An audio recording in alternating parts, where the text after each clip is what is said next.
Another month, another commentated match video. This month I shot the Castlewood match again. I talked about Castlewood as a club some in my previous video, so I won't do that again. This time there was a lot of Carry Optics competition, fairly high-level shooters, which was nice. Something to compare myself against. Also nice, I designed 3 of the 5 non-classifier stages for this match. I very much enjoyed the creative aspect there and getting to spend the setup Thursday with the Castlewood USPSA Inner Circle was a hoot too. Unfortunately, I'm not quite used to the hat camera still, so I managed to forget to record 3 of the 6 stages, including 2 of the ones I designed, so that's not ideal, but I'll talk about the whole match anyway. I also get to talk about stages from a design perspective, so I'm absolutely going to do that too, and that's where we'll kick off the first stage. This is J-turn, my first stage of the day and the first of the stages I designed. Start at the start position and engage targets within the free fire area. This design, or rather design pictured, is not what we ended up running. It ended up looking a little bit more like this. This way, it forces shooters to go downrange and let shooters take both poppers from the far end of the free fire zone if they want. It has a bit of a weak side lean too, at least for righties, and that's a good skill to test. I didn't actually really have much in the way of skills in mind to test for this stage. Primarily, it was just I wanted something that was shaped like a J as kind of a signature in a very self-serving way.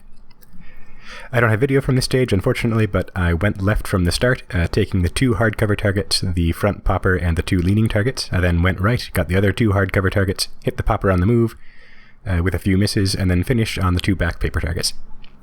I didn't hear any complaints about this stage, but one of the morning squads moved barrels to match the diagram rather than leave the stage as it was set up, and that was a little annoying. I'm still a little peeved about that. I mean, who moves stuff around on a stage without asking the match staff first? But anyway, I set it up correctly for the second gun shooters and made sure they knew that it was set up the right way that second time. A decent result as far as the shooting goes. I went fast and scored pretty well compared to my division, but the results aren't necessarily accurate because, again, someone changed the stage. This is Hit Me With Your Best Shot. It's a straightforward stage, so no diagram. There's a shooting box behind a barrel with 4 targets on one side and 4 on the other. First, engage all targets with 2 shots each, then make a mandatory reload and engage all targets again with 1 shot each, rather, the second time. I didn't get video of this one either. Again, unfortunately, my shot coupling was good on most of the targets, except for the one which scored me both 3 misses and the 2 no-shoots. It's not clear to me why that one was so bad compared to the rest. It wasn't any further away or really any more obscure than the others. I just must have pulled the trigger too fast, I guess. One thing I've taken away from the hat cam is what feels slow on stage is not necessarily slow in reality. It's still actually pretty fast on camera, usually. Of course, I don't have footage of this one, so I can't really point to anything in particular. Well, I suppose the reason I bring it up is that I felt like I was shooting slowly on the... I felt like I was shooting very slowly, but the time ended up being pretty competitive with everybody else's. On the classifier a little bit later, there's a better example where you can actually see it happen. This is Over-Under Hoser. Also straightforward, so also no diagram. There were 10 targets downrange and a barrier in front of you going horizontally. You engage the top 5 over the barrier and the bottom 5 under the barrier. Well, I do have a video of this one, so here we go. Are you ready? Stand by. Sit in the box.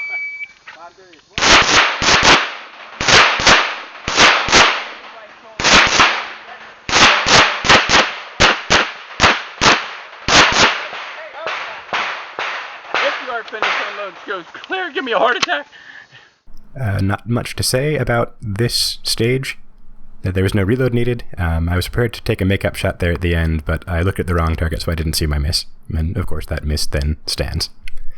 If I were shooting revolver, like I want to in one of the next few seasons, I think I'd be unhappy with the bottom 10-round array. But for now, of course, I can't gripe about it with 23 in the magazine.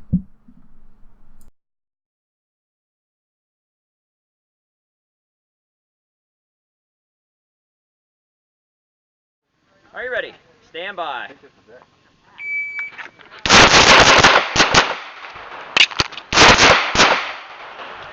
Are you ready? Stand by.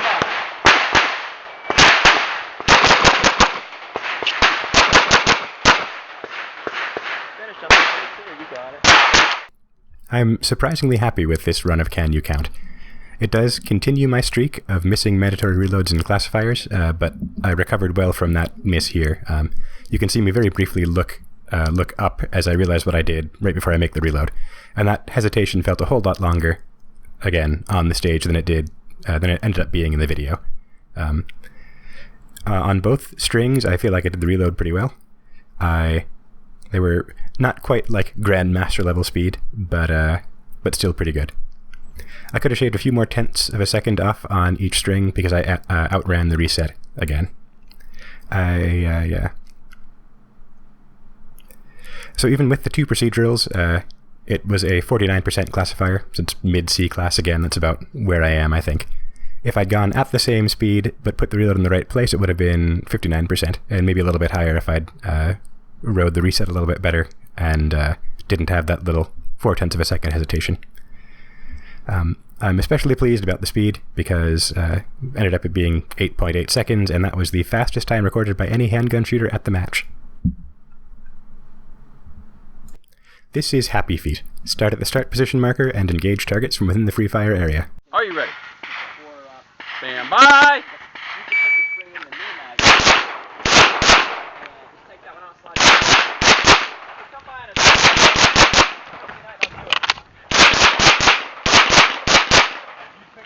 If you are finished, unload and show clear. If clear, hammer down. Holster.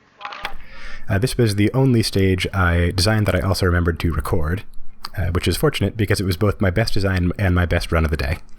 We set it up a little bit differently than the diagram. As you probably saw, we used a single port and a lean at the back in place of two ports, and we turned the nearest wall to the start position to obscure some targets. I think my SketchUp walls are a little bit longer than the club's walls, so I can't... it's not quite perfect using SketchUp to get like exact angles and things.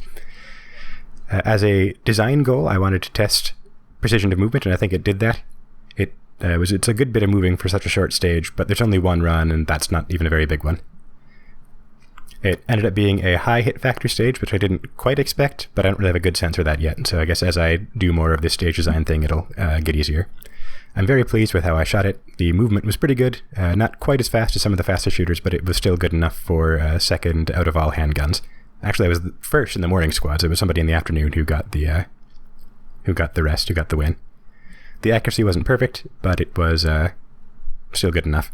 I didn't need the reload, but it's a 22 round stage, and I get 23 in the magazine, so I wanted to make sure I had extras in case I needed to make up shot or two there at the end with the no shoots. This is Criss-Cross, which was the worst reviewed stage of the day. The stage directions ended up being too complicated. You kind of shoot the paper targets one box to your right and the steel targets in front of you, but it's hard to specify that because there's the wraparound at the end. You got to go from the right box all the way to the left. The rest of the match director squad was particularly gleeful in awarding me a procedural for a missed mandatory reload on my own stage, which I feel like they're perfectly entitled to be. That's the kind of opportunity you don't miss.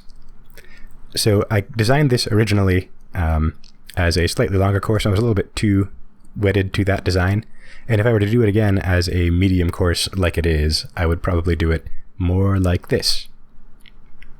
So this way is much easier to do a stage briefing for. So, from box A, engage the left steel and right paper. From box B, engage the right steel and left paper, and still gets at the skill test, which is big sweeping transitions across the stage. I think I probably need barrels or a wall too. I didn't put those in the diagram because I'm kind of lazy about it. But that way you can at least approach the paper and the steel on each, from each box as a different shooting position, which gets around 8 round neutrality. So, match results. I was again plagued by mental errors, as has been the case for me for most of this season.